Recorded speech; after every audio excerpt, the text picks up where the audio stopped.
بسم اللہ الرحمن الرحیم۔ السلام علیکم۔ یہ national audio library for the blind کی آواز ہے۔ آج ہم آپ کے لیے جو کتاب ریکارڈ کر رہے ہیں اس کا نام ہے باتیں کینیڈا کی، ایک کینیڈین امیگرنٹ کی داستان۔ اس کے مصنف ہیں فروخ سلیم اور آواز لبابہ حیدر کی ہے۔ اگر آپ بھی ہم سے کوئی کتاب ریکارڈ کرانا چاہتے ہیں تو فون نمبر 0321434287 پر ہم سے رابطہ کریں۔ چلتے ہو تو چمن کو چلیے۔ ایک چینی لڑکی آگے آگے بھاگ رہی تھی، اس کے پیچھے کتا بھاگ رہا تھا۔ کتے کی زنجیر لڑکی کے بریسلٹ سے لپٹی ہوئی تھی۔ کتے کے پیچھے لڑکی کا شوہر سائیکل پر چلا رہا تھا۔ سائیکل کے پیچھے اس نے ایک چھوٹا سائیکل ٹریلر باندھ رکھا تھا جس میں ایک ننھی بچی دھوپ کا چشمہ لگائے اور خوبصورت سی ٹوپی پہنے بیٹھی تھی۔ تفریح کی تفریح، ورزش کی ورزش، فیملی بھی خوش اور کتا بھی خوش۔ اس طرح کے دلچسپ نظارے اکثر ٹہلنے والی پگڈنڈی یعنی واکنگ ٹریل پر نظر آتے تھے، جہاں میں تقریباً روزانہ ہی چہل قدمی کرنے جاتا تھا۔ یہ پگڈنڈی ہمارے گھر سے بالکل نزدیک ہے اور تھوڑا فاصلہ طے کرنے کے بعد یہ ایک اور بڑی پگڈنڈی میں ضم ہو گئی ہے۔ قدرتی نالے کے ساتھ سفر کرتی ہوئی 2 اسکولوں، ایک فٹ بال گراؤنڈ، 2 بیس بال گراؤنڈ اور کئی چھوٹے پارکوں کے کناروں سے گزرتی ہوئی یہ ٹریل کئی کلومیٹر تک چلی گئی تھی۔ ایک بار میں نے سوچا کہ دیکھوں تو اس کی حد کہاں تک ہے۔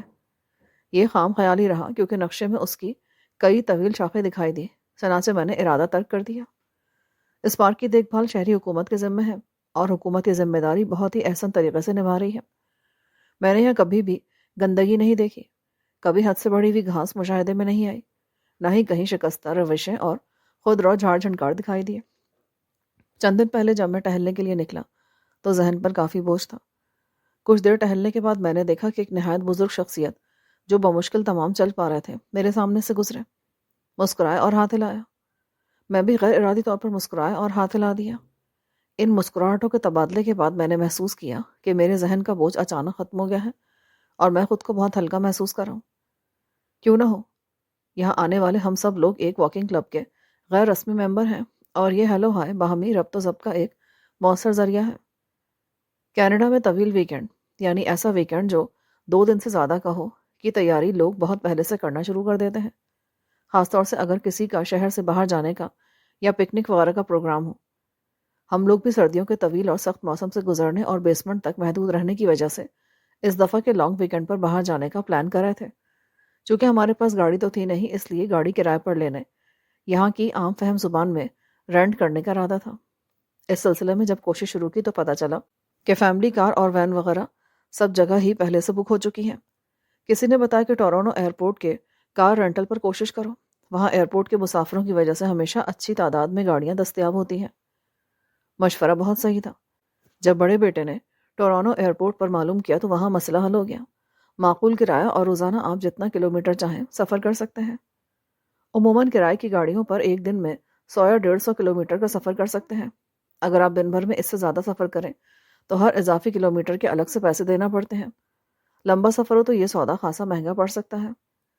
کرائے کے علاوہ گاڑی کی انشورنس بھی خاصی مہنگی ہو سکتی ہے اور بعض دفعہ گاڑی کے کرائے سے زیادہ بیمہ کی رقم ہو جاتی ہے۔ اس کی پیش بندی کے طور پر ہم نے ایک ایسا گولڈ کریڈٹ کارڈ لے رکھا تھا جس پر گاڑی کا بیمہ مفت تھا۔ یہ کھوج بھی ہماری بیٹی نے کی تھی۔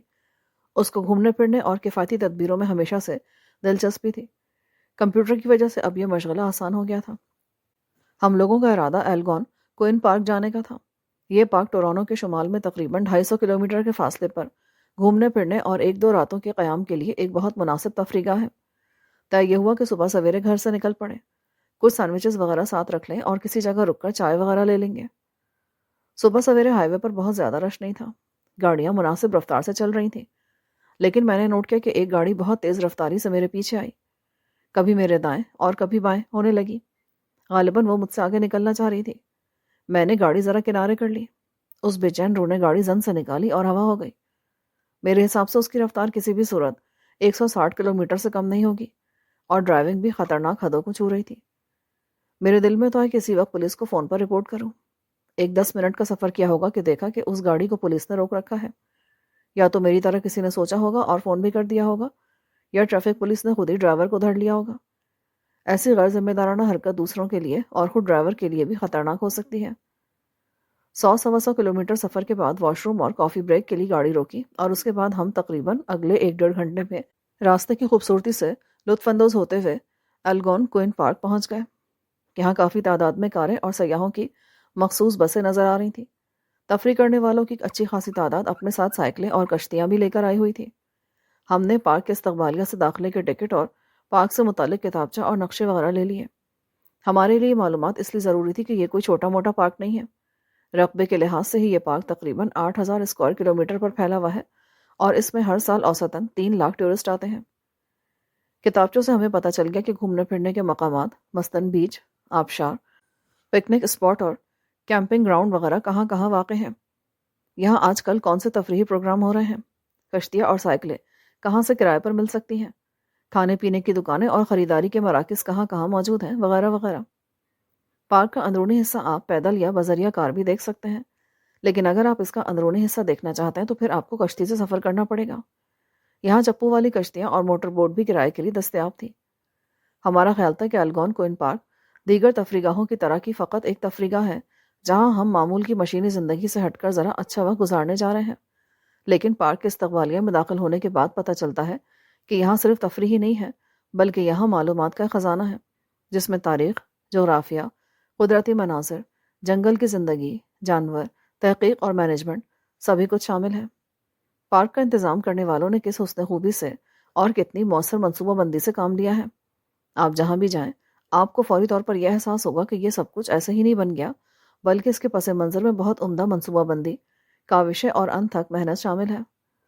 الگون کوئن پارک زمانہ قدیم سے رہنے والوں کے لیے مچھلی پکڑنے، شکار، ویری چننے والوں اور لکڑی اکٹھے کرنے والوں کے لیے ایک پسندیدہ جگہ تھی۔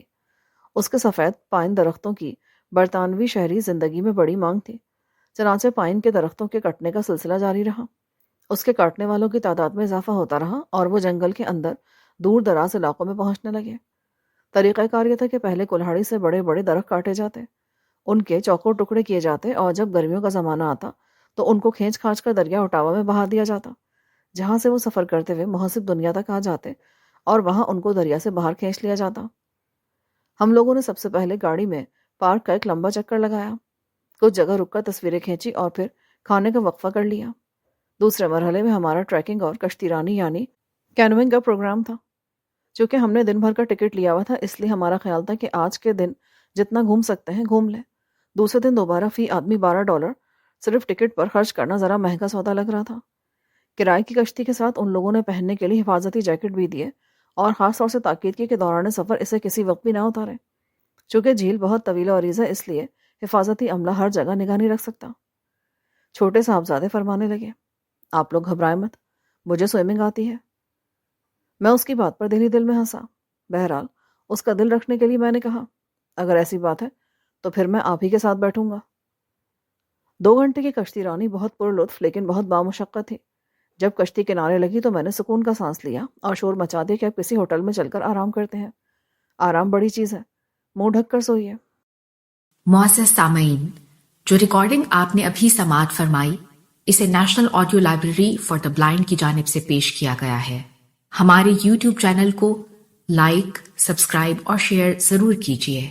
اپنی قیمتی تجاویز اور آراء کے اظہار کے لیے ہمارے کمنٹ سیکشن کا استعمال کیجیے۔ اگر آپ بھی رضاکارانہ طور پر ہمارے اس مشن کا حصہ بننا چاہیں تو ڈسکرپشن میں دیے گئے لنک کے ذریعے ہمارے واٹس ایپ گروپ کو جوائن کیجیے۔ شکریہ۔